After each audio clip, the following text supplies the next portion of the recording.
오늘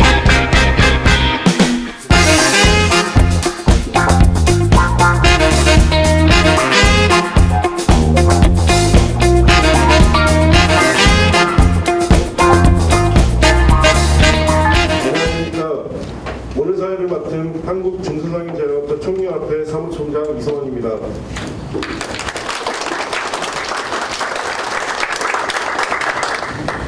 더불어민주당 이동주 의원님의 대회사를 듣도록 하겠습니다. 네, 반갑습니다. 더불어민주당 국회의원 이동주입니다. 우리나라는 재활용 업체 중 99%가 중소기업입니다. 54.8%가 종업원 5인 미만인 영세기업이라고 합니다.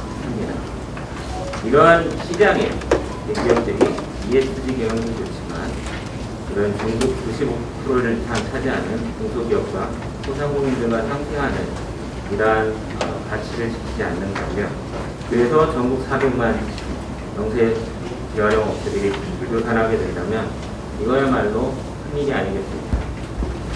ESG 열풍 속에서도 재활용 산업을 이렇게 일구었고, 앞으로도 수많은 또 이 산업의 기반을 만드는 과정에서도 일자리를 지켜나갈 중소기업과 영세 소상공인들의 재활용 산업에 종사하는 분들의 생존을 외면해서는 안 된다라는 것을 다시 한번 강조드리고 싶습니다.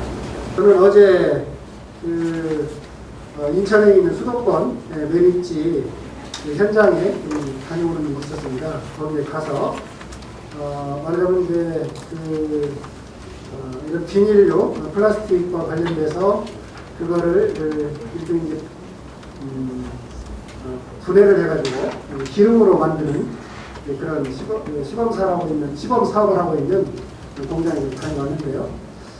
가서 본 느낌은 이렇게 폐기물이나 이런 쓰레기들이 많이 나올 때 중요한 거는 발생하지 않도록 처음부터 양을 줄일 수 있도록 하는 것도 중요하고, 두 번째는 기왕 발생하는 것들을 최종 처리에 앞서서 여러 가지 방법으로 아까 그런 플라스틱이나 이런 것들을 기름으로 이렇게 바꿔서 생산한다든지 어떻게든 더 매립할 수 있는 양을 좀 줄여서 소각하는 그런 방법이 중요하다고 생각을 했는데요.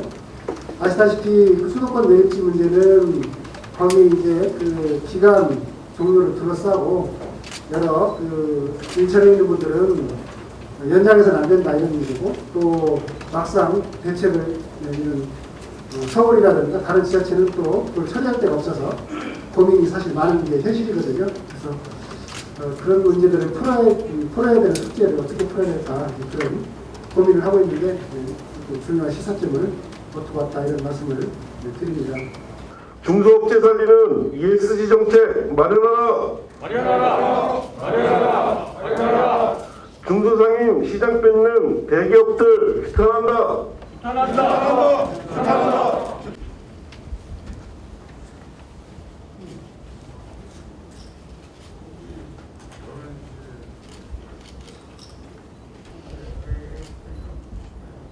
하나 둘 셋 하면 파이팅 하시면서 한 장 찍겠습니다. 하나 둘 셋. 파이팅! 예. 한 번 더 볼까요? 다른 분들. 제가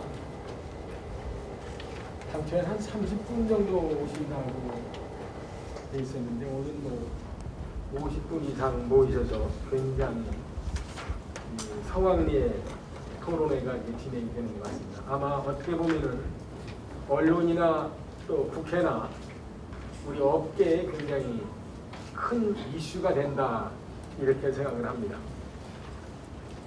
폐기물의 발생량은 꾸준히 늘어났습니다.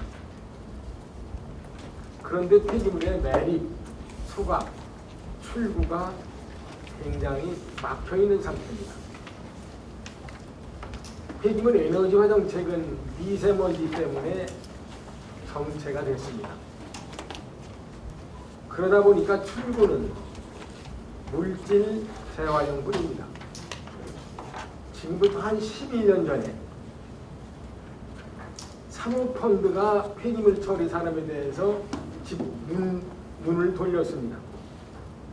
JP모건의 에코매니지먼트 코리아가 폐기물 소각업체 안산에 있는 업체들을 먼저 인수를 합니다. 그 이어서 국내에 있는 여러 사모펀드까지 폐기물 처리 산업에 진입을 시작을 합니다. 그러다가 2018년 19년부터는 태영건설, 동부건설, SK건설 주로 건설업체를 중심으로 해서 이제 기업들이 직접 참여하고 재활용 분야까지 뛰어들고 있습니다. 근데 폐기물 처리업은 원래 중소기업품 정맥산업입니다. 동맥산업이 제품을 생산할 때 거기서 쓰레기로 나올 수밖에 없는 정맥산업을 폐기물 처리업이 다 담당을 합니다. 그렇지만 폐기물 처리업은 3D 업종입니다. 근데 최근에 와서 대기업들이 이렇게 폐기물 처리업에 진출하면서 우리 재활용 업계들은 몸살을 앓고 있습니다. 우리는 당장 쫓겨나는 곳이 아니냐, 거기에 종사하는 사람들은 우리는 실직하는 곳이 아니냐, 이런 상황에 있습니다. 그래서 오늘 이동주 위원님, 안호영 위원님실에서 주최해 주신 대기업의 자원 재활용 산업 진출 실태와 상속 방안 토론회는 굉장히 시의적절하고 굉장히 중요한 시기에 토론이 되는 걸로 보고 있습니다. 그렇다면 오늘 토론회를 바로 이어가겠습니다. 오늘 토론회는 노민선 중소기업연구원 미래전략연구단장님과 배재근 서울과학기술대학교 교수님께서 두 분이 발제를 해주십니다. 먼저 발표는 노민선 중소기업연구원 미래전략연구단장님께서 상생협력을 통한 중소기업 ESG 활성화 방안에 대해서 진행해 주시겠습니다.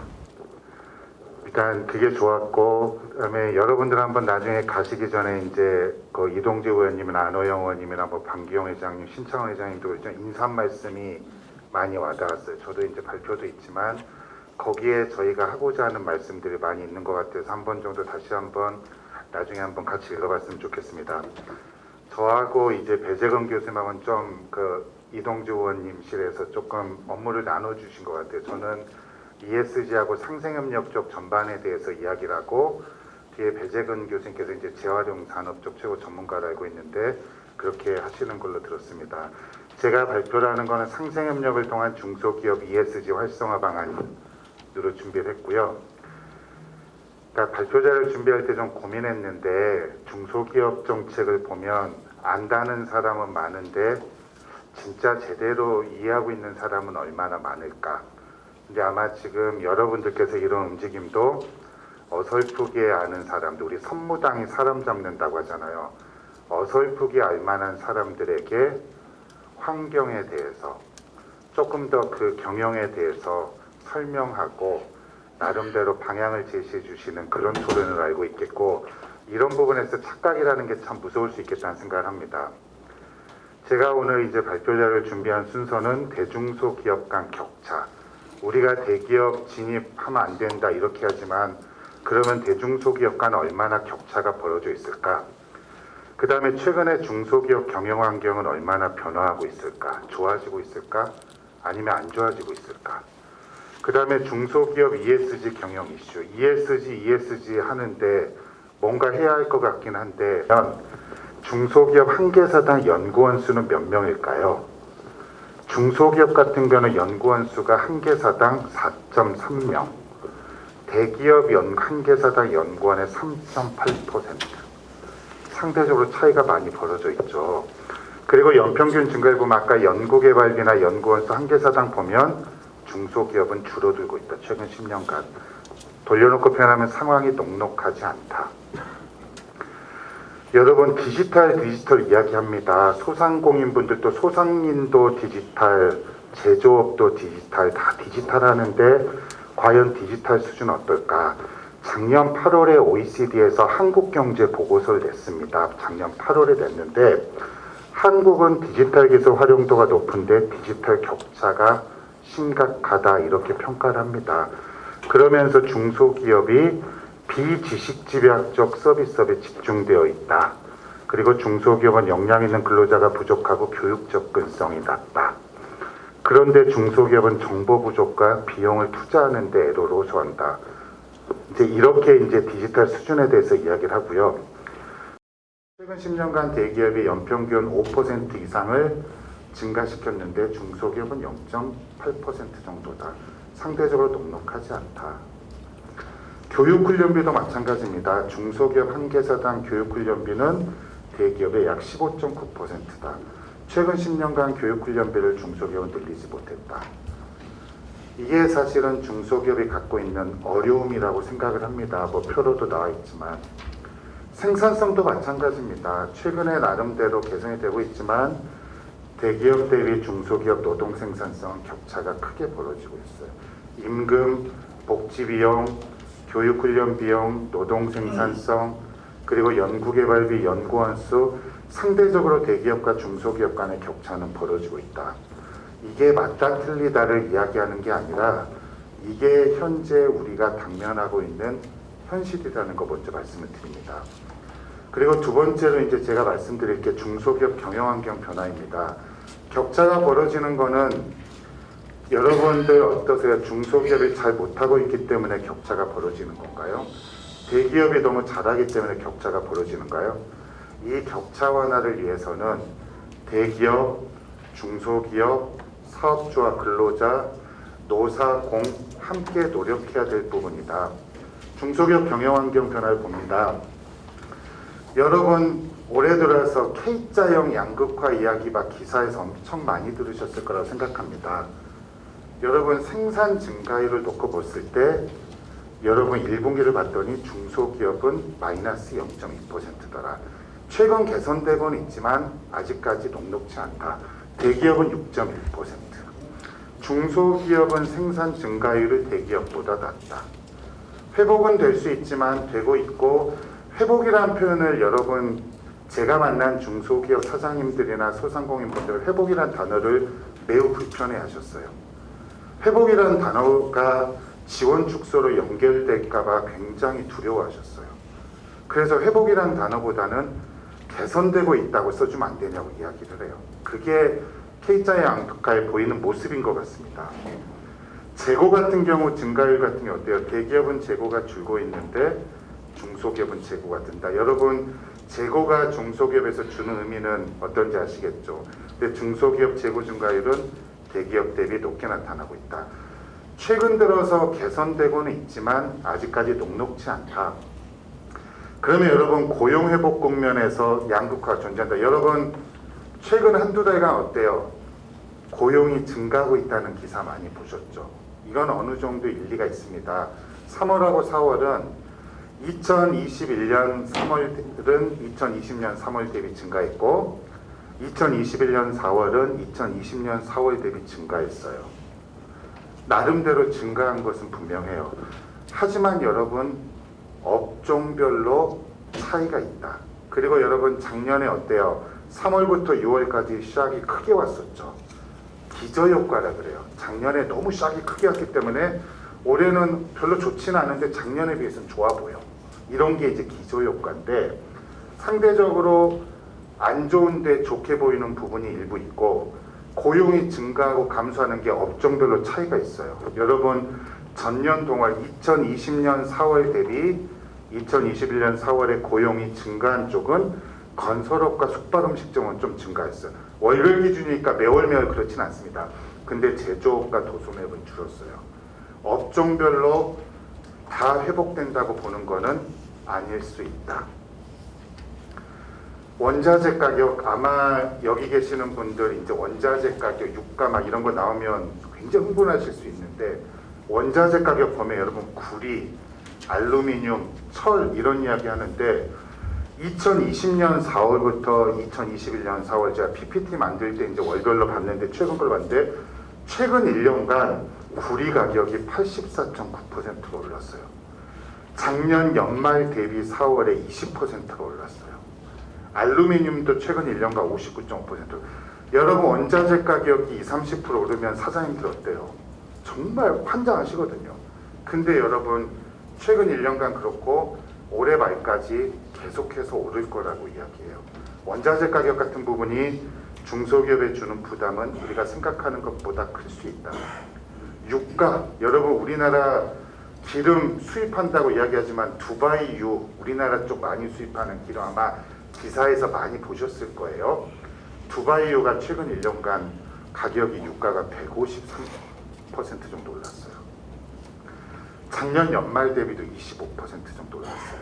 지금 원자재가나 유가나 이런 거는 우리가 생각하는 것보다, 여러분 그런 가격이 있으면 우리 복원력이라고 이야기하는데 상대적으로 대기업에 비해서 복원력이 낮은 중소기업 같은 경우는 위기에 대응하기 녹록지 않다. 거기에서 하도급 관계에 빠져있는 중소기업들은 훨씬 더 어려움을 크게 느낄 가능성이 있다. 컨테이너 운임지수만 운임하면 여러분 중국 거가 많은데 이 상하이 컨테이너 운임지수만 거창하게 왜 상하이야 이러신 분들 많은데 15개 항로를 가지고 측정하는데 여기에 우리나라 부산이 들어가 있어요. 그래가지고 이제 상하이 컨테이너 운임지수를 많이 하는데 최근 1년간 260% 이상 증가했어요. 운임이. 그리고 운임이 지금 더 오른다고 난리인 거죠. 여러분 그러면 수출 중소기업, 수입을 통해서 물건을 만드는 기업들, 그리고 거기에 있어서 나름대로 원자재가 필요한 기업들은 지금 상대적으로 많이 고통스러운 상황이다. 이런 부분들 지금 앞에서 말씀드렸던 이제 대중소기업 간 격차, 그리고 중소기업과 대기업 간의 격차가 완화돼야 되는데 중소기업 경영 환경이 지금 최근에 상대적으로 외생 변수가 녹록지 않다는 부분. 그럼에도 불구하고 여러분 지금 중소기업 ESG 경영이 매우 이슈화되고 있다. 그래서 중소기업 ESG 경영 이슈에 대해서 살펴보겠습니다.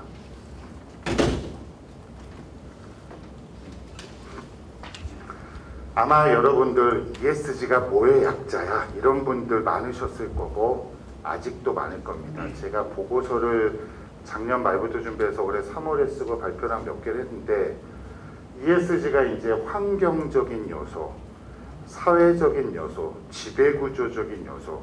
근데 지배구조 이야기를 많이 하는데 의외로 환경과 사회 부분이 굉장히 클 수 있다.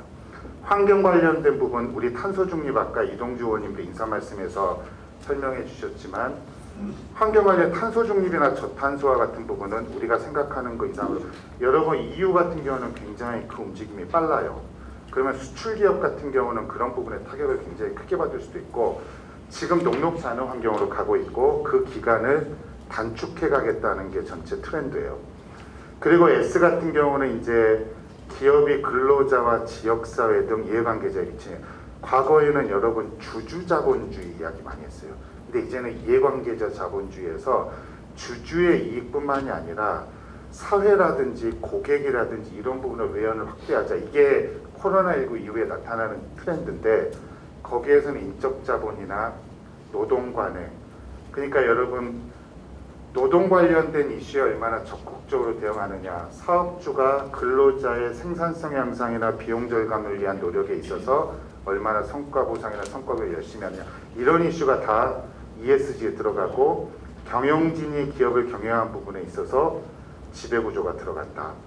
이런 부분이 이제 다 필요하고 고객을 관리하고 사회에 대응하기 위해서 필요하다는 건 다 아는데 중소기업의 입장에서는 아직까지는 그 필요성에 대해서 어려움을 많이 겪고 있고 필요하다고 인지하더라도 어떻게 대응할 것인가에 대해서는 아직까지는 조금 어려움을 많이 느끼고 있다. 이 배경 관련된 부분은 제가 뭐 이제 ESG 하면서 강의나 이런 거 할 때 하는 건데 주로 기업의 잠재적인 위험 회피를 위해서 ESG 요소를 중요하게 고려한다. ESG가 나쁜 것은 아니다. 하지만 중소기업에 그게 올바르게 적용되는 것이 중요하다. 그리고 이제 우리나라 같은 경우도 금융위원회나 거래소나 이런 데서 이제 ESG 추진을 많이 독려하고 있다. 그래서 여러분 해외 같은 경우는 여러분 가장 큰 투자자가 어딘지 아세요? 국민연금이라든지 각 국가별로 연기금 이런 투자자가 굉장히 금액도 크고 근데 이런 데서 투자 방향을 설정하는 데 있어서 ESG를 매우 중요하게 논다. 그러니까 상대적으로 기업들이 이런 부분에 적극적으로 뛸 수밖에 없다. 그리고 이제 이런 부분에 있어서 기관 투자자들이 ESG 투자를 확대하고 있다.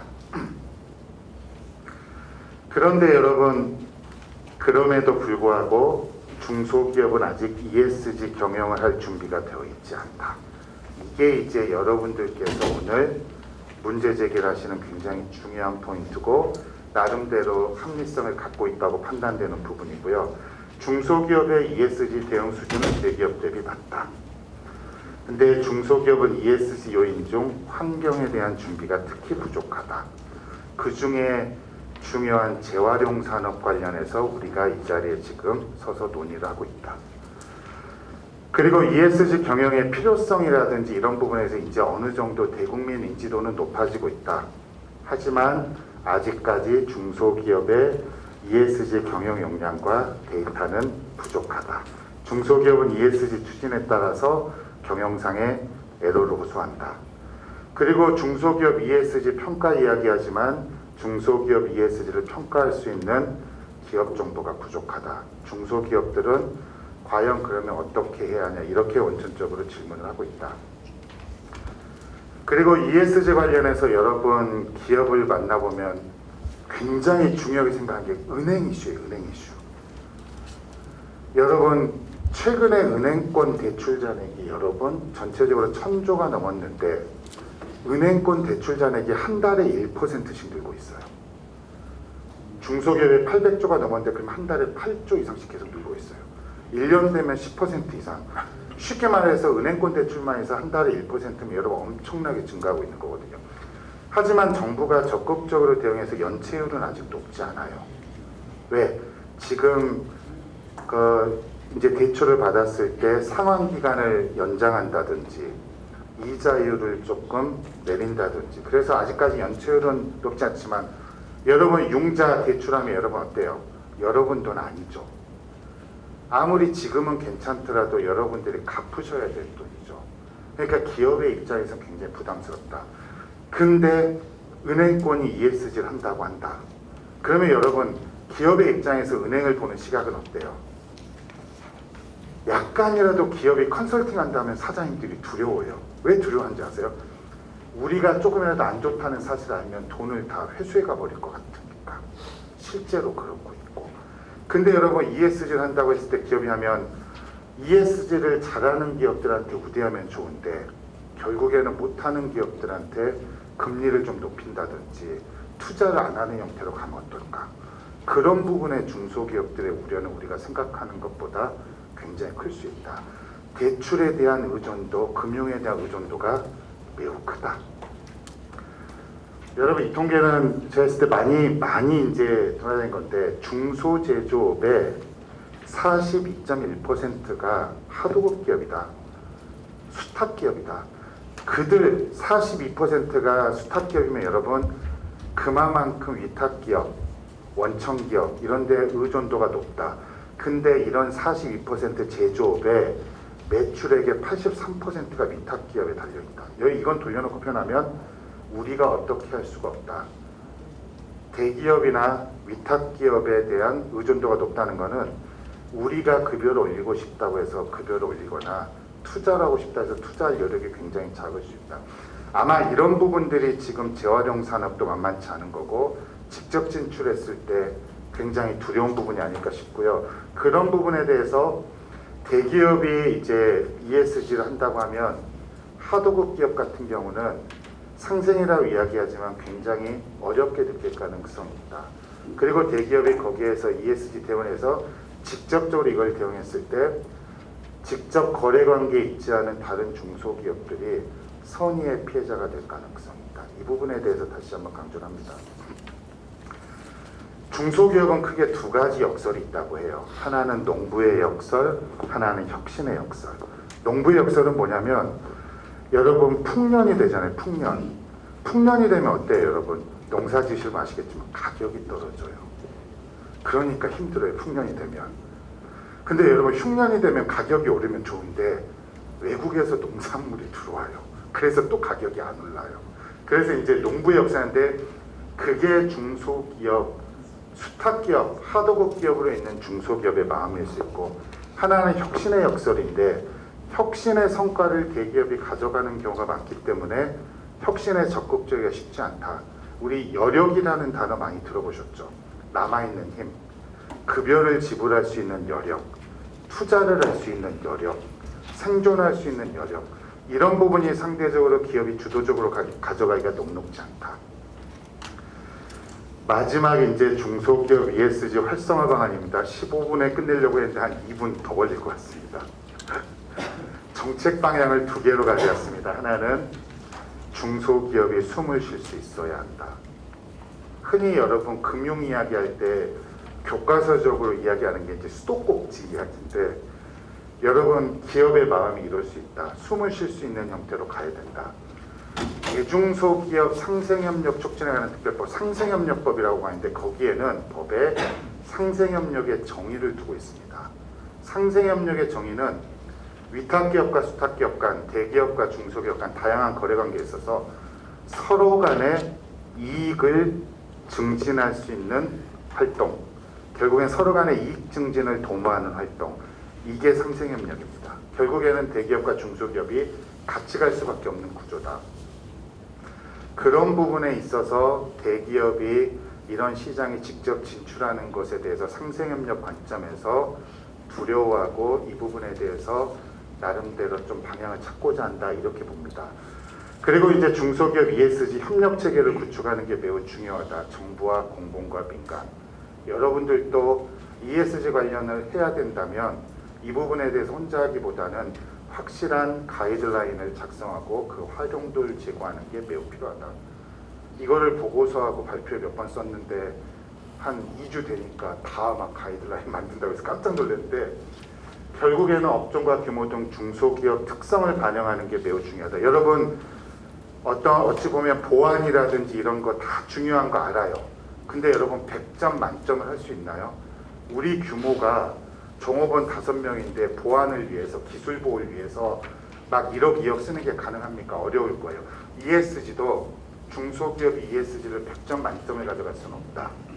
다만 우리가 어느 정도 수준인지, 어느 정도 수준이 우리가 할 수 있는 최선인지, 그런 부분을 자가진단할 수 있었으면 좋겠다.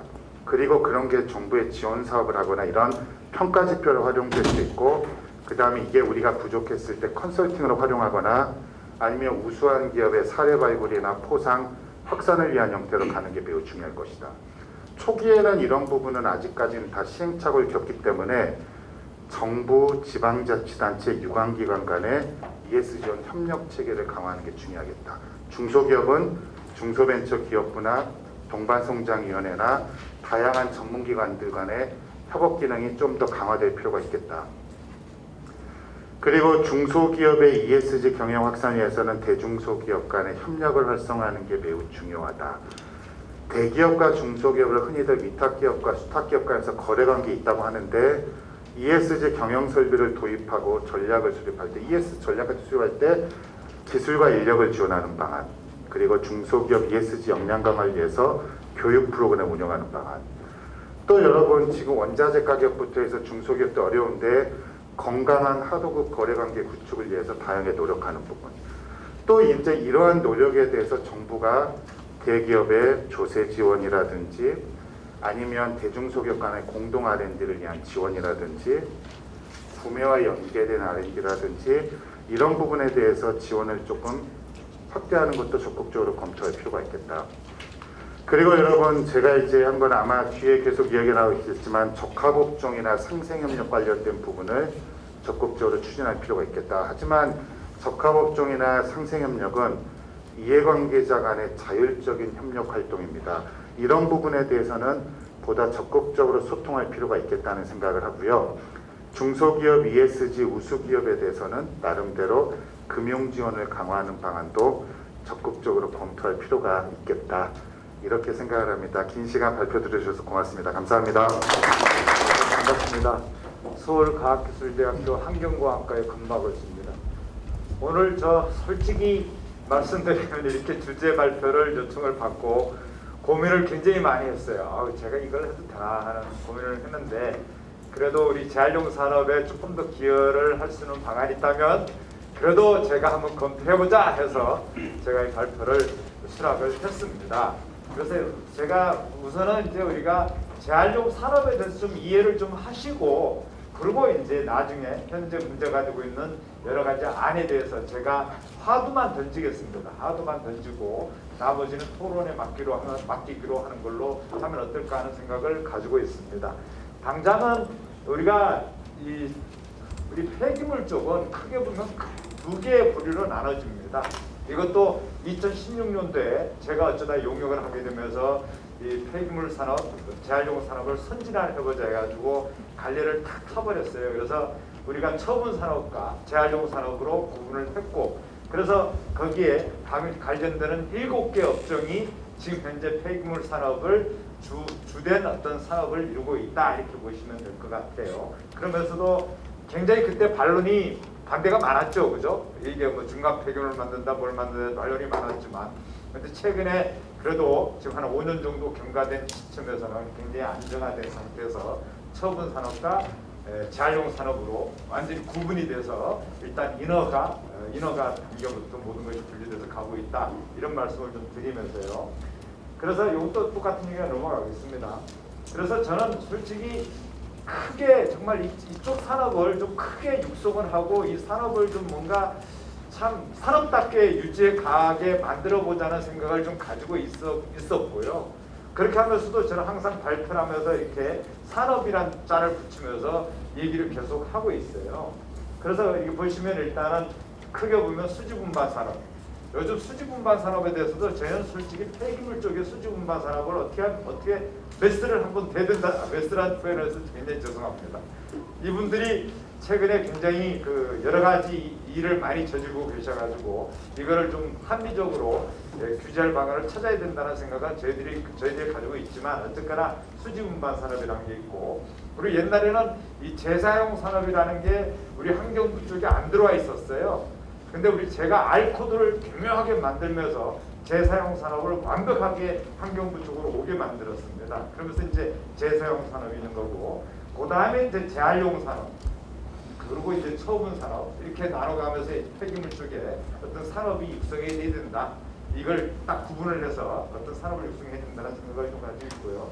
그렇게 하면서 저는 이 재활용 쪽에는 이 알코드라는 게 굉장히 중요하게 최근에 기여를 하고 있다. 어떤 산업을 특정 짓고 구분하는 게 이제 알코드가 기여를 하고 있다는 생각을 좀 가지고 있어요.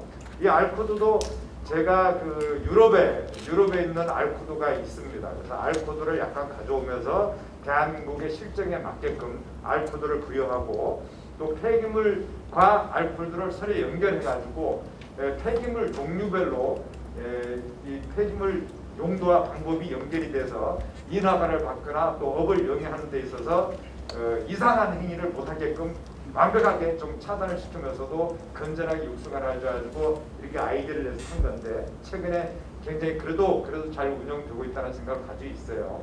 근데 이제 어떤 분들은 그러더라고요. 이렇게 규제를 심하게 하면 야, 이게 뭐 사업이 어려워지는 거 아니냐, 거꾸로 이렇게 얘기하시는 분들이 많은데, 저는 재활용 산업, 폐기물 산업은 전혀 그렇게 생각을 안 해요.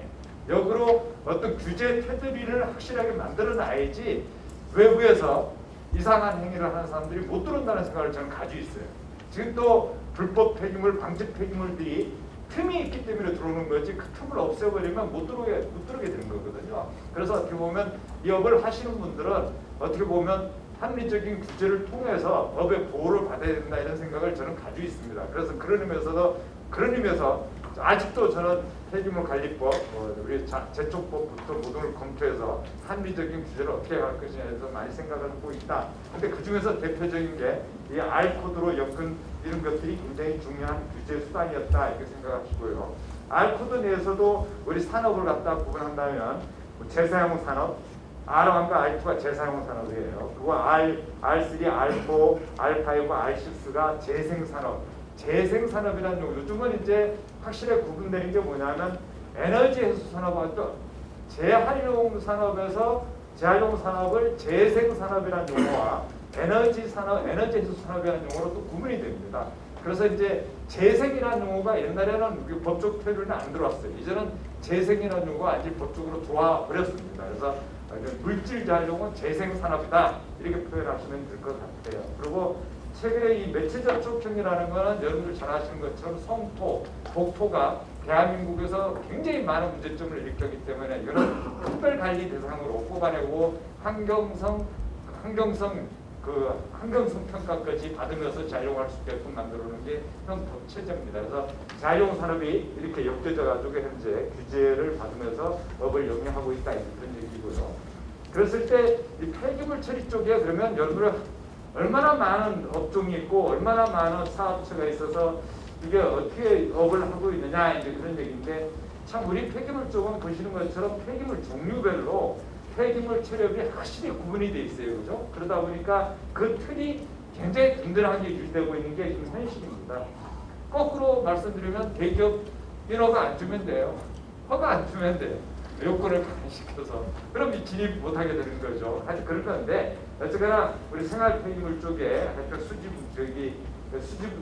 분반업을 요구하는 분들이 7,731 그리고 이제 폐기물 처리업을 하시는 쪽이 이제 7,061 전체 14,000개 업종이 있다. 14,000개 업종. 이게 여기에 이제 곱하기 몇 명 뭐 평균 인원수 하면 여기에 종사하는 사람들이 나오겠죠. 그래서 이제 이렇게 돼 있고 그리고 이제 시설로 봤을 때 자가, 중간, 뭐 최종 처분업 이렇게 가는데 그래서 우리가 자가 처리수 277, 중간 처분업이 707, 최종 처분이 32. 근데 요즘 이제 문제가 되고 있는 게 뭐냐면 여러분들도 잘 아시는 것처럼 이 중간 처분업과 최종 처분업 이쪽에 인허가가 거의 이제 안 나고 있습니다. 민간 시설 같은 경우는 그러다 보니까 아깝게 이 폐기물 발생량은 늘고 있지만 이게 갈 곳이 없다 보니까 폐기물 처리 비용이 천정부지로 상승하고 있는 추세가 있다. 그래서 이것도 지금 현재 굉장히 큰 우리의 그 딜레마다 이렇게 보시면 될 것 같고요. 근데 저 재활용 쪽을 제가 한번 요번에 저희들이 통계를 합니다. 전국 폐기물 통계 작성을 하기 때문에 그 통계를 하면서 우리 대한민국의 재활용 시설들이 업의 형태별로 몇 개나 존재하는지를 갖다가 제가 한번 쭉 파악을 한번 해봤어요. 분류표를 만들어서. 그래서 자가체 시설이 저기 보시면 300여 개, 신고시설, 허가 중간 재활용업, 허가 최종 재활용업, 그리고 종합 재활용업에서 전체 6,000여 개, 뭐 통계가 약간씩 틀려요. 뭐 어떤 데는 7,100개가 되는데 하여튼 저 정도의 재활용 업체가 있다 이렇게 보시면 될 것 같아요. 그래서 결국은 자가처리설은 뭐 발생되는 걸 그냥 진행하는 경우니까. 근데 최근에 여러분들도 잘 아시지만 굉장히 좀 저희들도 곤혹에 빠진 경우는 저 신고시설이 참 저걸 어떻게 해야 되나 하는 생각 저 개인적으로는 굉장히 많이 가지고 있어요. 그러니까 신고시설이라는 게 여러분들 잘 아시는 것처럼 원래는 설계할 당시에는 이걸 갖다가 그냥 그 자가이용, 비영리 목적으로 할 때는 신고를 하고 재활용을 해라 이런 목적으로 처음에 법을 이렇게 철학이 들어있는데 지금은 거꾸로 영업 행위를 다 하는 분들이 또 신고하면서 업을 하기 때문에 최근에 문제가 되어 있는 게 현 실태다 이렇게 보시고요. 그래서 영세를 난 항상 그래요. 우리 여러분들이 자립해서 어떤 뭐 규모를 가지면서 이렇게 가시려면 신고로 가서는 안 될 것 같다는 생각이 들어요. 그래서 정식으로 허가받고 제대로 시설을 갖춰서 업 행위를 할 수 있는 정도로 가야 되는 거 아닌가. 근데 여러분들은 자꾸 규제를 한다고 하지만 그렇게 함으로 여러분들 산업이 보호된다는 생각을 좀 하셔야 된다 이런 생각을 해요. 그래서 옛날에 공물상법도 저는 솔직히 말씀드리면 공물상법을 굉장히 강화시키고 싶었습니다. 아예 도심지에 진짜 그 도심지에서는 거의 뭐 규모가 적은 데는 거의 다 나가게끔 하고 규모를 좀 크게 해서 확장을 시켜서 뭔가 그 대기업은 들어오는 게 아니고 여러분들이 자립생존할 수 있는 업의 규모 형태를 좀 가질 수 있게끔 해야 된다는 생각을 가졌기 때문에 옛날에 공물상법도 제가 뒤에서 약간의 그 뭐라고 해야 되나요? 그 기획을 좀 했던 게 측면이 있었어요. 그런데 결과적으로는 지금 굉장히 많이 허가가 느슨해져 있죠.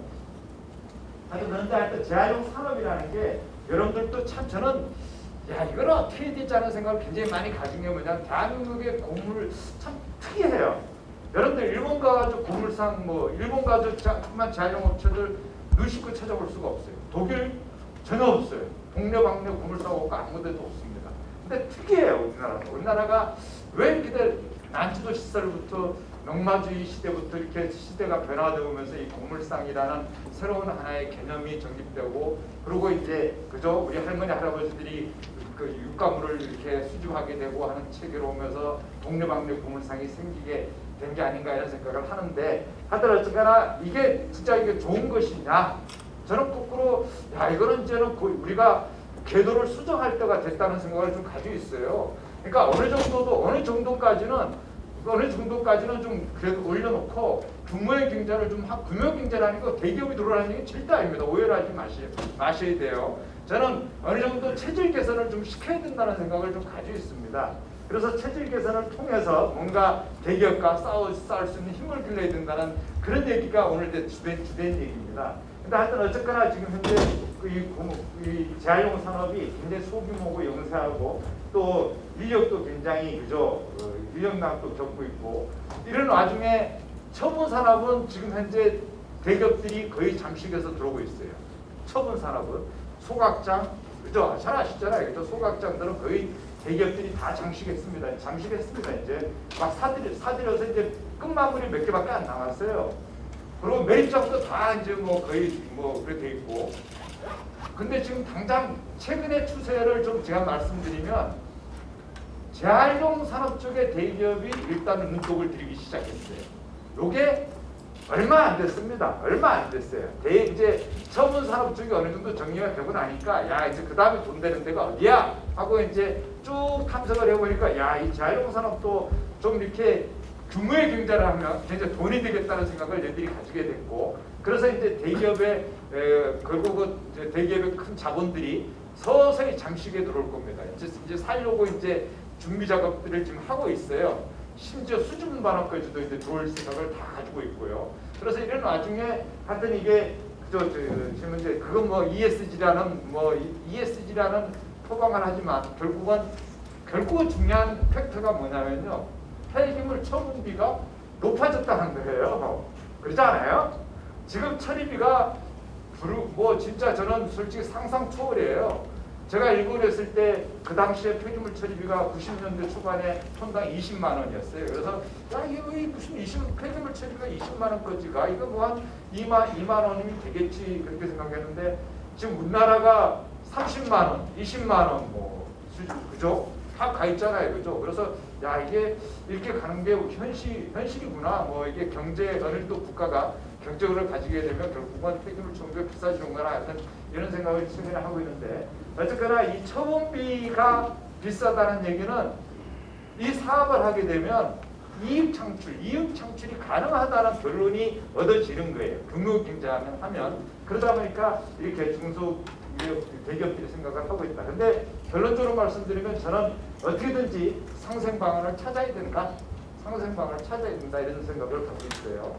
하여튼 그래서 재활용 산업이라는 거는 여러분들 재활용업이라는 정의는 우리 폐기물관리법과 제초법에 폐기물 재활용 촉진법에 명시가 되어 있습니다. 그래서 어떻게 보면 규제라는 측면에서는 거꾸로 이런 법 속에다가 내용을 담아버리면 대기업을 규제할 수는 있어요. 근데 이제 그게 어디까지 할 수 있느냐 문제겠지만, 그건 이제 나중에 검토해야 되겠지만, 근데 하여튼 이 내용들은 별로 중요한 내용이 아니까 제가 그냥 넘어가겠어요. 참조로 하시고, 결론은 뭐냐면 결론은 재활용 업체가 수는 굉장히 많아요. 외국에 비하면 엄청나게 많습니다. 수는 굉장히 많은데 매출액 단위는 굉장히 적고, 거기에 인력도 굉장히 적게 들어있고, 그리고 지금 현재 하고 있는 재활용 산업이 원료 제조. 저는 솔직히 우리나라 재활용 산업이 굉장히 지금 안 좋은 게 뭐냐면, 여러분 중국이 지금 2018년도, 19년도, 20년 동안에 규제를 굉장히 세게 하고 있어요. 다 아시죠? 2018년도에 그냥 원료 규제를 이렇게 했지만, 지금은 재생 원료의 기준을 강화시켜 가고 있어요. 아무나 안 바꿨다는 얘기예요. 완전히 신재 수준의 재생 원료를 받겠다 이렇게 가고 있거든요. 저희들이 지금 현재 조사 분석을 다 했습니다. 그래서 그렇게 가고 있는 현실이기 때문에 우리나라가 실패한 게 완결형 재활용을 안 했어요. 지금까지. 그냥 원료만 만들고 그냥 대충 가공해서 중국에다 따다 넘기고 동남아시아에 따다 넘기고 그렇게 여러분들도 다 그렇게 하셨잖아요. 그러다 보니까 이 재활용이 이 시장이 굉장히 침체되고 활성화가 안 되고 뭔가 그죠? 그런 상황이 있다는 거죠.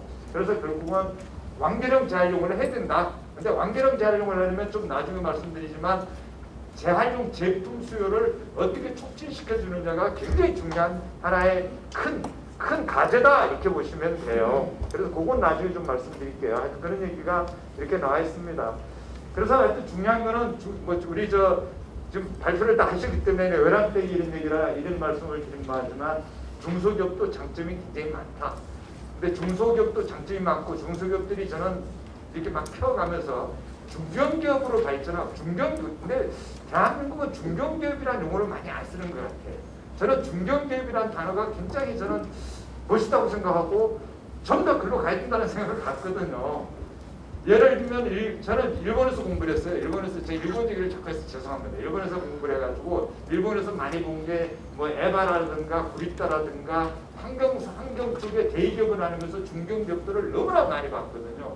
그네들 연구소도 가가지고 얼마나 규모는 하시면 크지 않으면서도 연구소라든가 이런 것들을 차분하게 준비하면서 아주 알차게 기업을 경영하는 것들을 봤어요.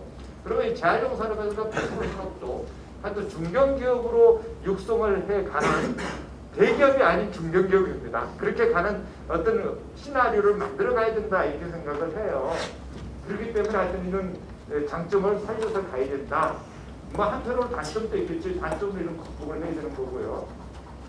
하여튼 그래서 현재는 뭐 이게 800원 이상이면 재활용의 중소기업 기준이 돼 있는 거고, 그래서 이제 우리가 업종이 2로 잡혀 있죠. 학도하우스 폐기물들이 올려주세요.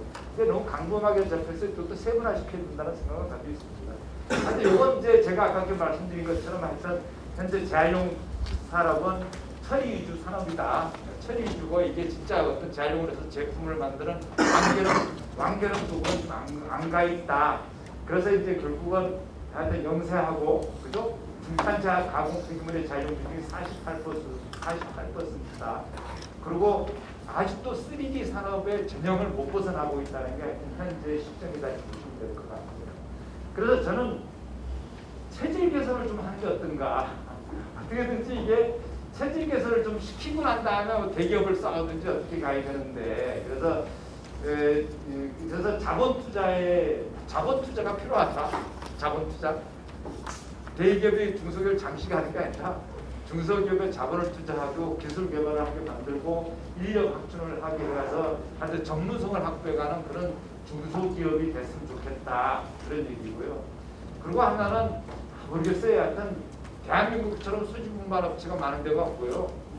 그죠? 제 수주분발업체, 요즘 저 수주분발업체에 대해서 굉장히 저는 연구를 좀 하고 있어요. 연구를 생각을 많이 해요. 폐기물 쪽에 우리 수주분발 쪽에서 지금 여러 가지 일이 많이 보여지는 것 같아요. 그거를 좀 어떻게든지 해야 되는데, 하여튼 수주분발업체 너무 많고 또 우리 곡물산부수 재활용업체가 너무 많다. 이거를 좀 저는 합종 연행을 좀 해서 여러분들끼리 모아서 규모를 좀 키워가는 게 어떨까 이런 제안을 좀 해보고 싶어요. 체질 개선해서 그렇게 가면서 싸워야 되는 게 아닌가. 저는 그렇게 생각합니다. 그래서 우리가 용세기업 위주의 재활용 관련 사업을 규모의 경제, 어느 정도 규모 경제를 가져가야 돼요. 그래서 전문성을 확보해 갈 수 있는 국가제도 준비가 요구된다. 이건 뭐 체질 개선이라는 관점에서 제가 말씀을 드리는 거예요. 여러분들이 좀 각성을 하고 가자는 관점이고요. 그래서 근데 기본 방향은 대기업과 이건 모르겠어요. 그냥 저도 아이디어가 없어요. 아이디어가 없는데 그래도 검토를 좀 해야 된다 해서 검토를 좀 한 게 뭐냐면 두 가지 형태. 이거 한마디로 중소기업 같은 경우는 그래도 재활용이 요구하면서 유가성이 높고 좀 그런 쪽으로 좀 가격 유도를 만들어주고, 근데 이게 규모 경제를 안 되면 현실성이 전혀 없는 것들이 많아요. 지금 현재 그런 것들은 어떻게 보면 대기업이 그래도 관여를 할 수 있는 틈을 좀 준 게 어떤가 하는 그런 생각을 좀 하고, 그래서 이걸 양쪽을 좀 이게 선을 좀 그어가는 게 애매모호합니다. 제가 말씀드리는 것도 애매모호하지만 당장은 하여튼 그런 식의 어떤 결론밖에 낼 수가 없더라 이런 얘기죠. 그래서 하여튼 재활용이 어려운 폐기물 분리선 폐기물의 한정에서 대기업이 재활용 업계로 진입을 허용하자. 그리고 제2항 같은 경우는 재활용 제품 판매하는 행위를 금지하고 자가 사용을 하든지 어떤 자가 처리를 한다. 이런다면 뭐 허용을 하자. 그러니까 인허가 조건에서 하는 얘기예요. 대기업이 자가처리를 목적으로 하거나 뭐 자가이용을 목적으로 할 때는 그래도 뭐 진입을 허용하지만, 근데 이걸 갖다가 여러분들 고유업 중에 진입한다고 했을 때 아예 인허가 단계부터 차단을 시켜놓든가 이런 생각을 저는 가졌습니다. 그래서 하여튼 무조건 중소기업 위주의 재활용 산업을 구하는 것이 재활용 산업의 긍정적인 건 아니다. 그죠? 하여튼 시장 논리가 있기 때문에 시장 논리에서 결국 폐기물 처분비가 계속 오를 겁니다. 왜 오르냐면요.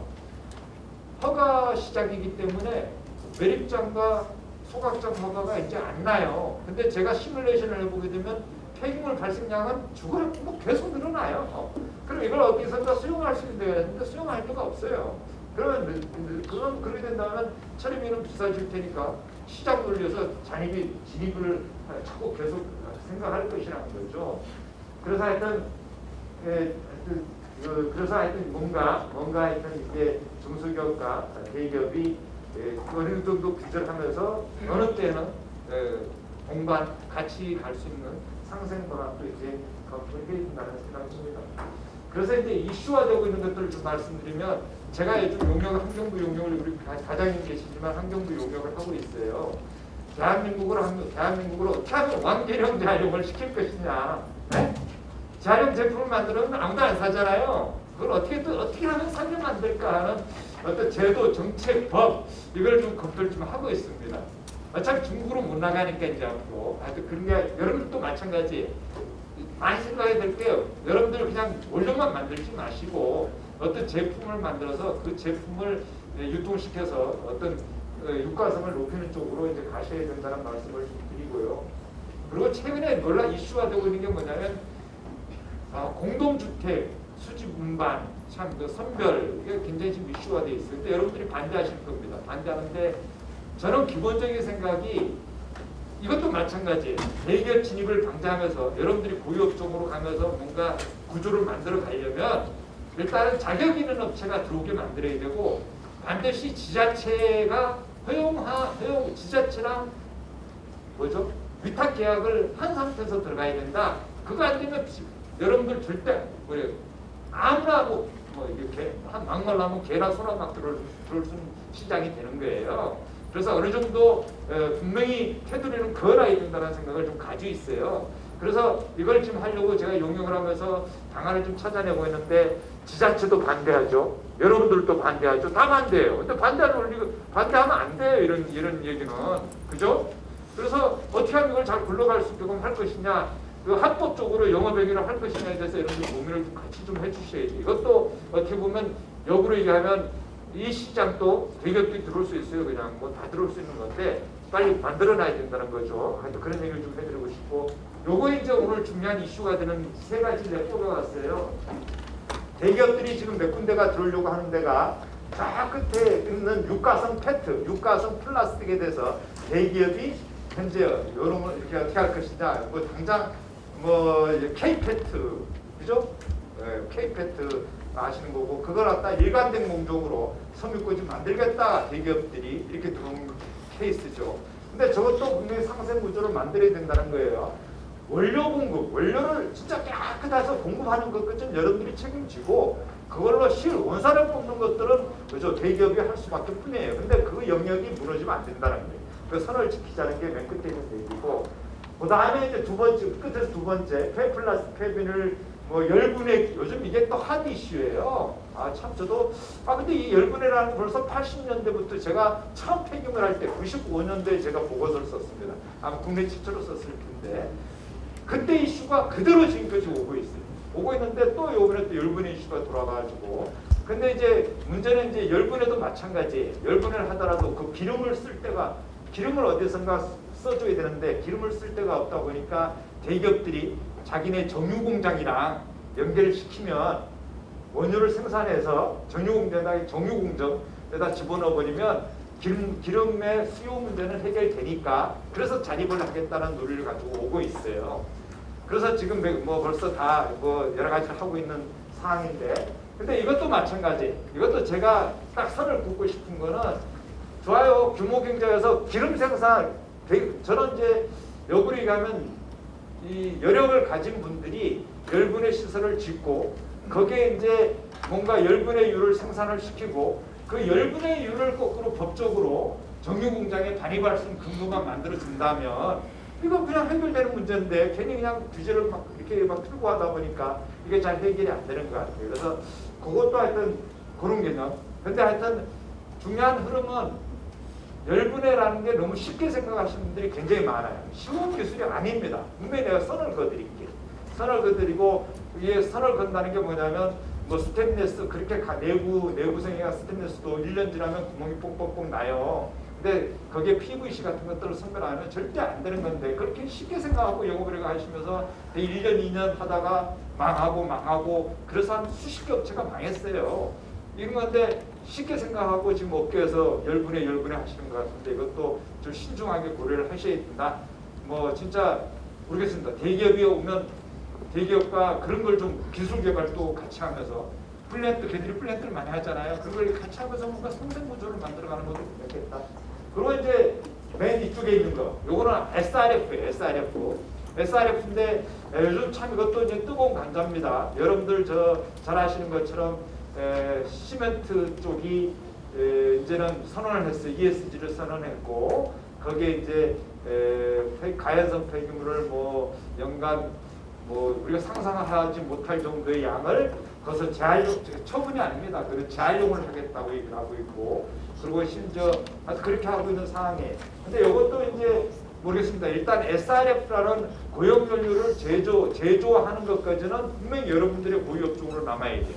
이것까지 대기업을 하게 되면 여러분들은 굉장히 힘들어질 겁니다. 그래서 SRF를 제조하는 영역까지는 여러분들이 하고 그걸 사용하는 쪽은 뭐 재질라든가 시멘트에서 사용을 해주면 좋잖아요. 여러분들 그 수요가 특별히 안 되기 때문에 그런 쪽으로 가야 되지 그네들이 벌써 이걸 제조까지 하겠다는 건 문제가 있다고 생각을 해요. 그래서 그런 측면 그러니까 이렇게 세 가지를 내가 이제 예를 들은 겁니다. 이런 업종별로 특이성이 있는 것들에 대해서 어느 정도 선을 그은 다음에 이걸 갖다가 우리가 상생 구조를 어떻게 만들 것이냐에 대해서 이제 고민을 해 가시면 어떨까 하는 생각을 가지고 있습니다. 그래서 저는 여기까지 발표를 그냥 마치겠습니다. 네.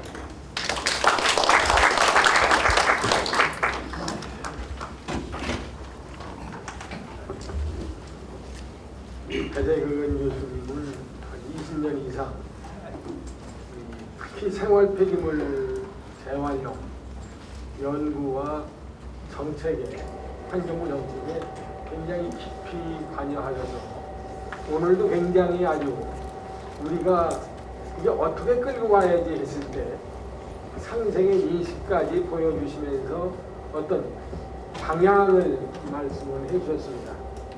그래서 어떻게 보면은 이제 뭐 공무상 같이 신고도 거의 할 수 없는 이런 상황이 있는 때는 어떻게 할지 그런 걱정도 많을 텐데 다행히도 오늘 5분의 발표 토론자가 있어서 그분들이 그 업종 나름대로 특이점 애로사항을 말씀을 드리겠습니다.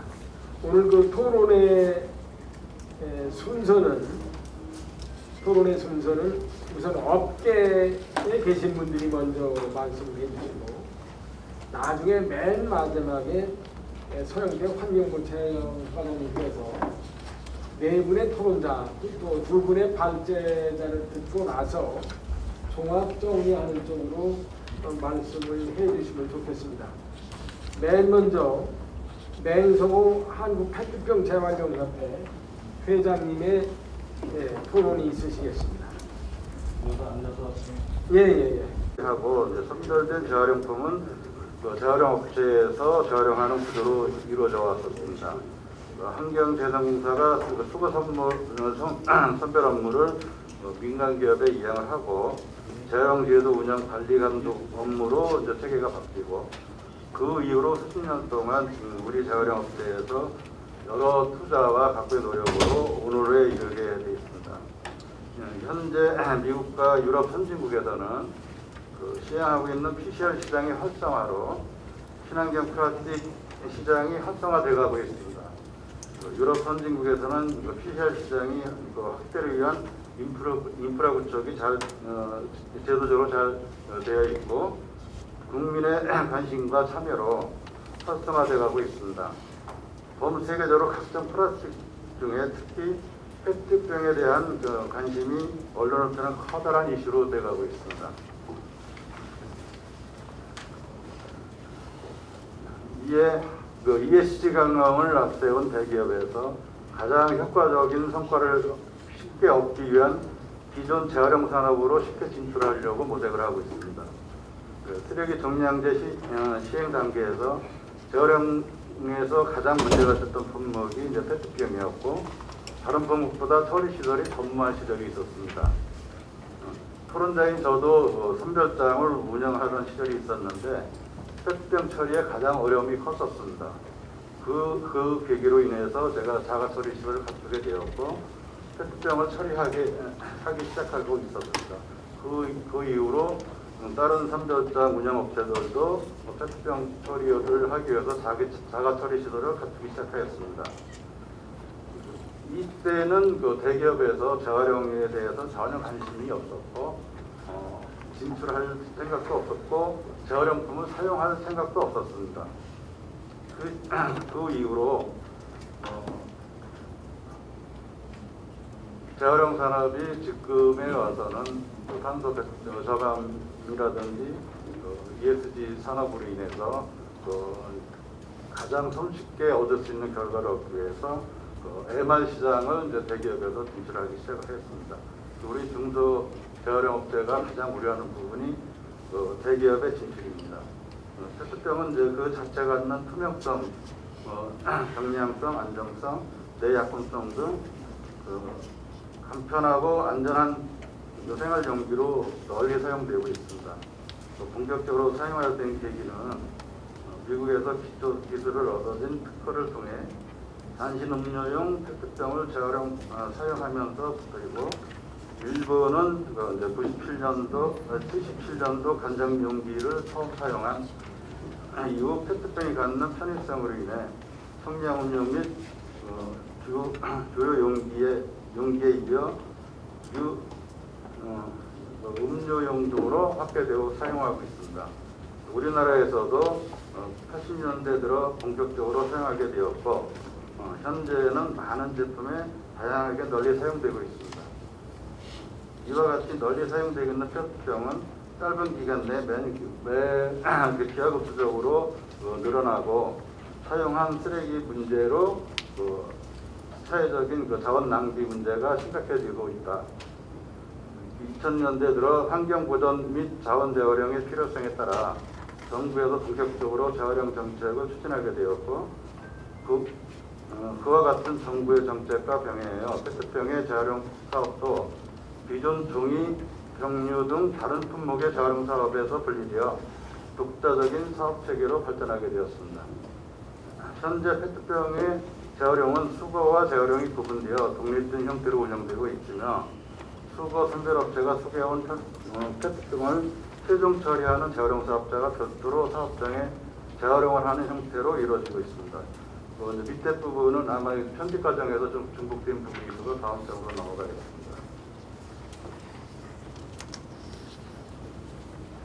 대기업의 페트병 재활용 산업 진출에 따른 예상 문제에 대해서 짚어봤습니다. 우선 장기간 시행착오와 노력으로 구축된 기존 페트병 재활용 생태계를 일시에 변화시킬 수 있다는 점이 문제고요. 거대한 자본력으로 영업이익을 우선시하는 대기업의 전략상 수십 년간의 영세 사업자가 시행착오를 통해 구축해온 다단계의 정립된 재활용 체계가 노화될 수 있다는 점이 우려가 되는 겁니다. 또한 페트병의 재활용 시장은 환경성을 추구하는 공익과 경제성을 도모하는 이익이 오랜 기간 전형적으로 형량되어 온 시장으로 자본력을 통한 경제성을 우선할 경우 환경적 공익보다 경제적 사익이 우선시되어 환경적 공익 저하를 초래할 수 있다는 점이 있습니다. 아울러 환경과 재활용에 대한 국민적 인식을 저해야 할 우려가 있고 지금까지 제품 사용, 폐기, 수집, 선별, 재활용의 각 단계별로 홍보 및 교육으로 재활용에 대한 인식 및 필요성을 높여왔으나 경제적 논리 우선으로 환경인식 저하 또는 무관심을 초래할 수 있는 우려도 있습니다. 또한 오랜 기간 동안 창출된 수많은 일자리가 사라질 수 있다는 것, 경제적 가치 우선시로 비용 절감 극대화를 위해 각종 공정의 자동화를 통해 그간 만들어진 많은 일자리가 사라질 수도 있고 운영비용 절감을 위한 경제적 접근으로 기존 일자리를 감퇴시킬 수 있는 그런 또 우려하는 점이 또 있습니다. 결론적으로 재활용 사업의 경제적 논리와 가치를 우선시하게 되고 그 결과 많은 과정을 거치는 재활용 과정에서 경제성이 떨어지는 부분은 배제되거나 소외될 수 있어 지금까지 공익적 가치를 형성된 재활용 체계 또는 정책이 소외될 수 있고 국민들의 환경적 관심이 줄어들어 건전한 환경문화의 창출 및 유지에도 부정적인 영향을 줄 수가 있습니다.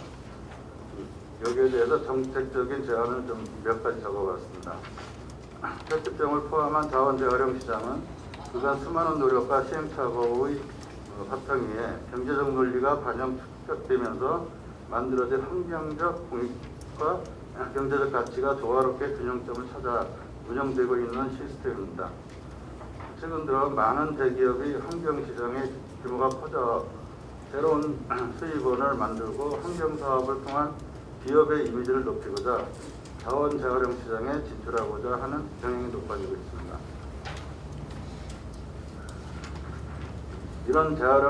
이런 상황에 오랜 기간 환경적 공익에 기여해온 기존 재활용 사업자의 보호와 지금까지 축적되어 온 환경 가치의 존속을 위하여 대기업이 재활용 시장에 진출을 제한하는 정책적 수단이 마련되어야 할 것입니다. 이를 위해 첫째, 현재 일정 부분의 재활용 사업은 중소기업 적합업종 또는 생계형 적합업종으로 지정하여 독자적인 사업활동을 보장할 수 있도록 하여야 합니다. 둘째, 경제적 논리에 잠식당할 수 있는 재활용 시장이 국가적 차원에서 보호되고 활성화될 수 있도록 재활용 산업을 진흥하고 각종 지원책이 반영된 제도적 방안이 마련되어야 할 것입니다. 셋째, 설령 대기업이 재활용 시장에 진입하는 경우에도 각종 지원제도 제한, 사업 영역의 한정 등 기존 재활용 시장의 영향이 최소화될 수 있도록 제도적 보완책이 선행되어야 할 것입니다. 넷째, 대기업이 ESG 경영을 앞세워 재활용 시장에 참여를 한다면 자금과 기술이 필요한 화학적 재활용과 열해수시설 투자 등 중소기업이 하기 어려운 부분에 국한하여 좀 역할을 좀 해주시고 지금까지 중소기업이 이루어놓은 재활용 시장 구조를 폐쇄하지 말고 잘 만들어진 재생 원료를 활용할 수 있는 기술 개발과 보부 같은 걸 창출할 수 있는 시장을 만들어주는 역할이 필요하다. 중소재활용업체와 협력 상생하여 얻은 탄소 저감 효과는 대기업이 실적으로 사용할 수 있는 이런 제도가 필요하지 않을까 생각합니다. 오늘을 계기로 이제 그 중소재활용업체와 대기업이 정부 정책이 잘 조화가 이루어져서 앞으로 잘 상생할 수 있는 이런 결실을 맺을 수 있는 계기가 됐으면 하는 바람입니다. 감사합니다. 네, 감사합니다. 이어서 노무한 한국플라스틱 단일제조협회 부회장님께서 토론에 참여하겠습니다. 박수 부탁드립니다. 네, 한국플라스틱 단일제조협회 부회장 노무한입니다. 먼저 오늘 이 자리에 참석해 주신 우리 재활용 업체 관계자님들 그동안 열렬히 환영해 주시고 뜻을 같이 해 주셔가지고 오늘 이 자리에 참석하셨는데요. 정말 감사하고요. 비록 이 자리에 참석하시지는 못하셨지만 늘 응원하고 같이 하기로 한 우리 재활용 업체들에게도 진심으로 감사의 말씀드리겠습니다. 네, 감사합니다. 대기업의 재활용 산업 잠식은 즉각 중단되어야 합니다. 지난 2018년 쓰레기 수거 거부 상태로 발생한 쓰레기 대란으로 국민들이 각 가정에 쓰레기를 쌓아놓고 큰 불평과 피해를 겪은 지 약 3년의 시간이 흘렀고 2020년 전 세계적으로 코로나19로 인한 팬데믹 상황이 지속되면서 국내에서 발생하는 플라스틱 쓰레기의 급격한 증가를 보이고 있어 여전히 쓰레기 대란이 발생할 수 있다는 잠재적 불안 요인들이 남아있는 것도 현실입니다. 정부에서는 2018년 자원순환 종합대책에 이어 2020년 자원순환 정책 대전환 추진 계획을 발표하고 플라스틱 정책과 플라스틱의 원천 감축 정책 및 재활용 학교와 여분의 유아시설의 학교 정책 계획을 수립하고 있습니다.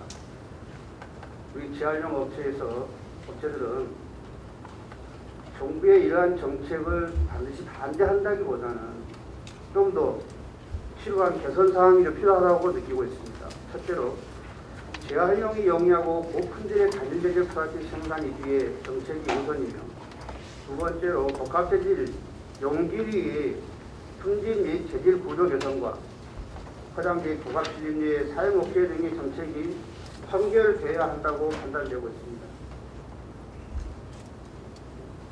대한민국의 재활용 기술은 전 세계에서 가장 앞선다고 늘 자부하고 있습니다. 진작부터 정부와 지자체 그리고 대기업 등이 투자와 관심만 가지고 있었다면 쓰레기 대란 걱정이나 내리지 포화 상태에 대한 걱정은 안 해도 됐을 일이었습니다. 우리나라는 일제시대 때부터 농막군들의 해소 분리 기술부터 시작하여 70년대 후반 난지도 매립지에서의 해수 분리와 재활용 기술들로 시작하여 지금 현재에 이르기까지 고도의 기술과 노력으로 대한민국의 쓰레기를 책임져 왔다는 것입니다. 또한 저희 재활용업계 종사자들은 원유 한 방울 생산되지 않는 우리나라의 유아 기간 산업을 중심으로서 자긍심을 갖고 있는 것 또한 사실입니다. 대기업과 중견 기업의 집단들은 지금 현재 다 차려놓은 밥상에 그냥 숟가락만 얹을 것을 넘어 아예 밥상을 통째로 닦겠다는 이런 시장 침탈 행위를 통해 저희가 소중히 일궈온 산업터전을 빼앗아 가고 있는 것입니다. SK, 보강, 롯데, LG, 하나, 대인, 코로 거기에 더 앞서 업체인 내셔널 플라스틱, 테크로스 이런 대기업 및 중견 기업들은 그동안 환경을 뒷전으로 두고 이익만을 쫓아 생산하고 판매하며 그 결과 어마어마한 부를 이뤘던 것도 사실입니다. 동시에 이들은 재활용 산업의 생태계에 대한 관심은 일체 갖지 않았고 엄청난 쓰레기를 양산해 오면서 고작 소액의 부담금만 납부하면 책임을 다했다는 태도로 일관해 왔던 것입니다. 최근에 이르러서는 탄소 중립, ESG, 수소경제 등 환경의 가치가 주목받으며 재활용 산업이 떠오르자 부랴부랴 재활용의 가장 기초이며 민체적으로 살림바친 해수 선별업체의 인수와 재활용 업체의 해우 및 인수를 본격적으로 자행하고 있는 것입니다. 이와 같은 행태는 우리 재활용 업체들을 도사시킬 뿐 아니라 생산자 책임 재활용 제도의 근간을 흔드는 일이 될 수 있습니다. 제발 멈춰 주십시오. 그리고 진정으로 상생으로 가는 방법을 찾아주시길 간곡히 요청드립니다. 정부에도 간곡히 요청드립니다.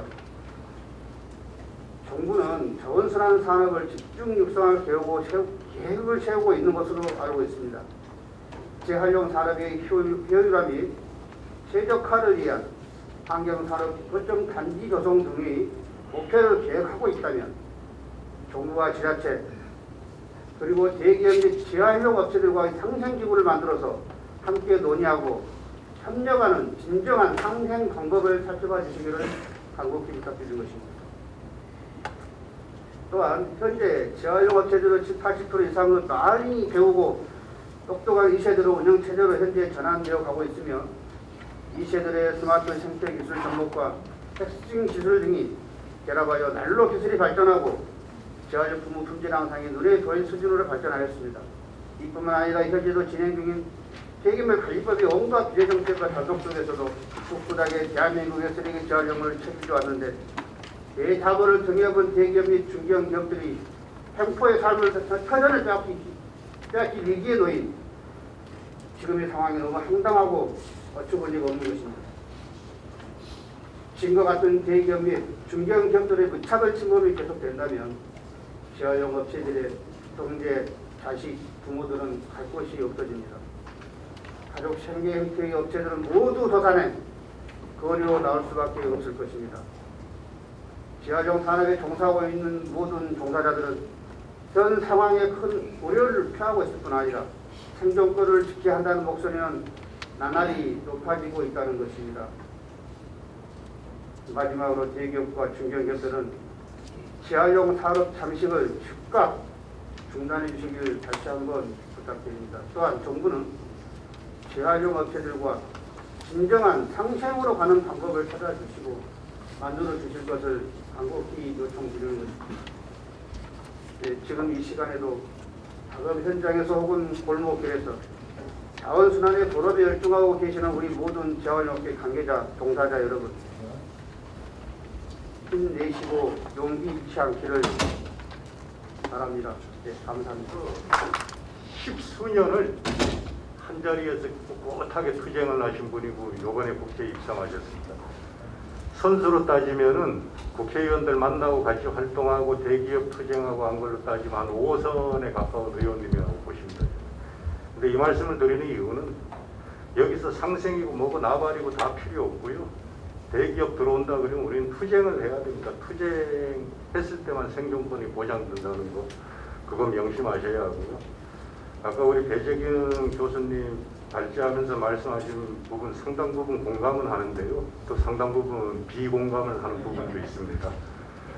엿장수한테요, 어느 날 갑자기 서류 지워지고 회사 만들려고 그러면 절대 못 만듭니다. 그 사람들은 그냥 길거리에서 몸을 주워와야 되는 그런 사람들한테 회사 만들려고 그러면 그건 안 맞는 얘기고요. 배운 자들과 지식인들이 보호를 해줘야 될 부분이 이렇게 못 배우고 어렵고 힘들게 살아온 사람들을 갖다가 위주로 정책을 펼치고 보호하는 그런 어떤 지식을 쓰셔야 된다라는 거에 한 말씀 올립니다. 그리고 앞에 우리 방기용 상임회장님, 한상총장 계속 자리해 주고 계신데요. 이거요, 해찬들이라는 고추장 아실 거예요. CJ가 먹었어요. 언제 먹었냐? 2000년도 2월 달에 530억 원 들여가지고 해찬들 지분 50% 확보해가지고 싹 먹고 나서 너희들 충분히 영업하게 해준다 그래 놓고는 나중에 소송 합병 이런 것 통해가지고 다 잘라버렸습니다. 그리고 CJ가 해찬들의 모든 거를 갖다가 다 인수해가지고 CJ에서 운영하고 있습니다. 해찬들이란 브랜드만 남아있다는 겁니다. 우리 중소재활용 업체들이 지금까지 노력해왔던 이런 부분들이 대기업에서 진출을 꿈꾸고 시작을 한다 그러면 다 먹힐 수밖에 없는 이상은 진짜 심도 있게 인식하시고, 오늘 이 토론회가 상생을 마련하는 그런 토론회가 아니고 투쟁을 할 수 있는, 그리고 앞으로 저항을 할 수 있는 그러한 어떤 출발선상이고 그러한 어떤 시작점이 되어야 된다는 것. 그리고 정부에서도 나와 계시지만 중소기업을 외면한 정책, 자영업을 외면한 정책은 결국은 이 재활용인들의 저항을 받는 게 아니라 전체 700만, 800만, 많게는 900만 중소자영업자들의 큰 저항을 받을 수 있는 그런 어떤 연대 전선이 형성되어 있다는 거 말씀드리고요. 만약에 재활용 산업이 잘못된다 그러면 우리나라에서 그 중소상인 자영업을 하고 있는 마트라든가 시장이라든가 전통시장이라든가 다 같이 동참할 겁니다. 동참했을 때 얻어지는 그 효과는 크겠지만 또한 거기에서 어떤 그 힘듦을 겪을 수 있는 부분도 있을 거라고 생각이 듭니다. 어느 한 지역에 복합 쇼핑몰 하나만 들어오면 그 반경에 있는 모든 전통시장들이 작살이 납니다. 그래서 다 그 허물어져 가고 이런 과정인데, 우리가 우리 생존권 지킨다 그러면 여기에 토론회로 끝내는 게 아니고 정말로 각오, 결기 이런 걸 가지시고 모르는 부분 있으면은 항시 서로 의논해가지고 앞으로 전진해 나가는 그런 방향으로 갔으면 좋을 것 같습니다. 그래서 저는 오늘 이 토론의 가장 큰 주제는 상생보다는 접근에 들어오는 저 거대한 세력들을 물리칠 수 있는 어떠한 그러한 자리가 됐으면 하는 그런 간절한 바람으로 오늘의 말씀을 마무리 짓겠습니다. 감사합니다. 저희가 좀 약간 문제라고 보는 부분은 이 재활용 산업에 대한 통계 부분입니다. 그러니까 지금 현재 나와 있는 뭐 자료를 보면 그 재활용 통계가 뭐 86.4%까지 재활용이 되고 있다고 하지만 실제적으로는 이게 실제 재활용되는 통계가 아니라 재활용 처리장의 반입량을 기준으로 한 부분이기 때문에 실제 그 반입된 게 다시 그 안에서 재활용으로 선별되는 부분이 있고 그렇지 않고 이제 매립되는 부분들이 있어서 해당되는 통계 부분이 먼저 좀 현행화돼야지 이 시장에 대해서 정확한 실태를 보고 그 안에서 이제 대중소기업 간의 좀 상생 방안을 찾을 수 있을 거라는 생각이 좀 들고 있습니다. 그리고 저희 동반성장위원회에서는 적합업종 부분이랑 그다음 상생협약 그리고 그 대기업 이제 중소기업의 ESR을 지원해주는 이 3개 사업을 진행을 하고 있습니다. 그리고 해당되는 부분에 대해서 뭐 이 품목 같은 경우에는 재활용 분야가 너무 넓다 보니까 제가 몇 개 좀 사례를 가져왔습니다. 그리고 기존에 이제 저희가 재활용 산업에 유사하게 좀 지정된 부분이 이제 폐목재 재활용업으로 해서 뭐 이 시장에서는 저 대기업도 마찬가지, 중소기업도 마찬가지고 해당되는 뭐 생활계나 건설계에서 발생하는 이제 폐목재를 그 우드칩으로 파쇄를 해서 이제 납품 공급을 하는 건데 이 대기업이 이제 우드칩 파쇄 시장을 들어오면서 이제 중소 그 기업들이 좀 어려움을 겪는 갖고 이 부분은 그 우드칩의 생산에 대한 확장 자재 부분으로 공고를 하였고요. 그다음 상생협약에 대한 사례로는 아까 뭐 재활용에서 이제 교수님도 말씀하셨지만 재사용 분야도 있고 그러니까 자동차 제조조 부품 관련된 부분이 이제 뭐 폐차에서 나오는 부품들 중에 좀 사용 가능한 부품들을 뭐 세척과 분해 그 다음에 거기에 들어가는 코어 제품들을 교체를 해서 거의 신품에 유사한 기능을 수행할 수 있도록 하는 자꾸 이 분야에서도 이제 관련된 대기업이 해당되는 부품 제조로 들어오는 게 아니라 해당되는 부품 제조는 중소기업이 담당을 하고 관련된 대기업은 중소기업이 만든 그 부품을 유통을 좀 확산할 수 있도록 그렇게 좀 합의안을 이끌어낸 부분이 있습니다. 그래서 해당되는 자원 재활용 분야도 뭐 플라스틱부터 뭐 금속 여러 가지 분야가 있을 거라고 생각이 듭니다. 자꾸 해당되는 부분이 만약에 적합적으로 들어오게 되면 해당되는 실태 조사를 통해서 그 안에서 대중소기업 간에 좀 합리적인 역할 분담을 할 수 있도록 좀 노력을 하도록 하겠습니다. 이상 마치겠습니다. 말씀을 좀 드립니다. 예, 그간의 재활용 시장이 계속 늘어나고 있습니다. 국제적으로 늘어나고 있는데 그 늘어나는 시장 확대에 더불어서 또 그간의 중소기업에게 주어져 있던 시장이 대기업들도 진출을 하려고 하고 있는 상황에서 그에 따르는 걱정들이 많을 거다라는 생각을 하게 됩니다. 다만 재활용 시장 관련해서 환경부의 정책적인 방향은 명확합니다. 재활용 시장을 확대해야 된다라는 것 하나, 그리고 재활용의 기술적인 부분들이 고도화되어야 한다. 이 2가지입니다. 그렇기 때문에 지금 걱정하시는 것처럼 재활용 시장이 기존에 있는 파이 내에서 재편될 것이다라는 것은 환경부가 지금 뭐 진행하고 있는 방향도 아니고 또 그렇게 가지도 않을 것입니다. 아까 몇 분 발제하신 분들 중에서도 말씀하셨습니다만은 10분의 6 같은 경우에도 그간에 진행해왔던 것과 좀 다르게 연속식으로 또 특히나 기존에 있지 않았던 기술 위주로 이제 적용을 하려고 하고 있고요. 또 실제로 대기업 산업계 입장을 보면은 이게 글로벌 체인상에서 순환 자원을 활용하고 재활용 제품들을 활용하는 것이 이제 가지 않을 수 없는 길이 되고 있습니다. 예를 들면 자동차만 하더라도 유럽의 모 기업의 경우에는 자동차 범퍼를 2025년까지는 25% 이상 순환된 자원을 활용한 범퍼만을 사용하도록 하겠다. 그러니까 우리나라 자동차 제작사도 이런 범퍼를 사용하지 않으면 수출을 하지 못하게 되는 것이죠.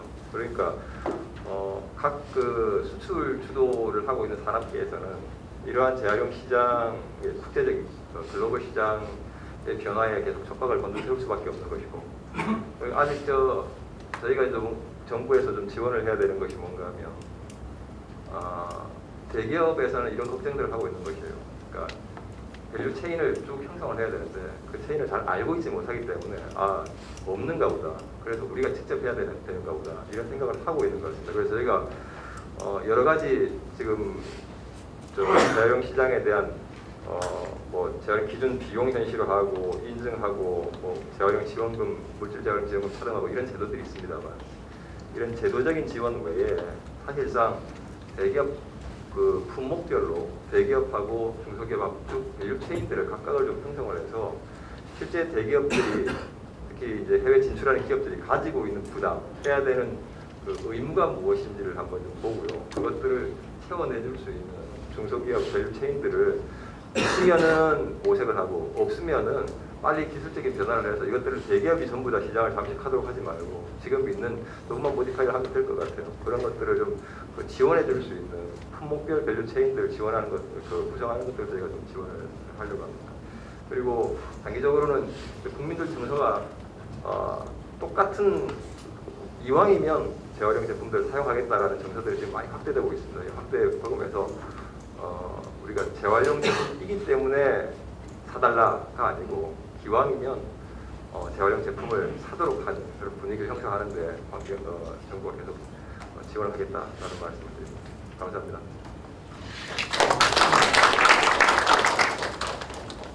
그래서 재활용 업체한테 넘어갔을 때는 그 잔재물 걱정 없이 가져가서 양질의 제품을 만든다고 한다면 플라스틱 뭐 페트병에서 페트병으로 거기까지도 가능한 거죠.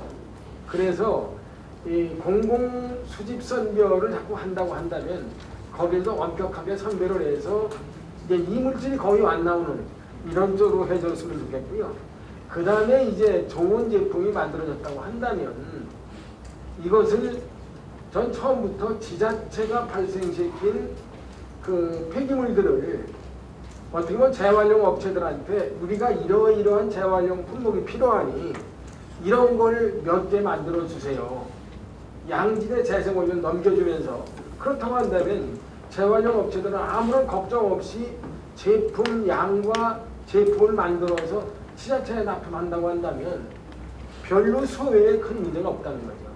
그 다음에 대기업들이 이제는 포장재에 있어서도 많은 재생원료를 써야 한다고 할 텐데 그때도 재생원료의 품질 기준을 대기업이 우리 재활용 업체한테 제시하라는 얘기죠. 자, 이러이러한 기준을 맞는 재생원료를 혹은 제품을 만들어 달라라고 해놓고 그것을 재활용 제품 업체들이 만들어가면 되겠죠. 다만 거기에서는 이제 재활용 기술, 재활용의 설비, 재활용 자본이 필요한데 그 부분은 어떻게 보면 정부와 대기업들이 어떻게 협력할 수 있는 방안이 없는지 이런 것들이 하고요.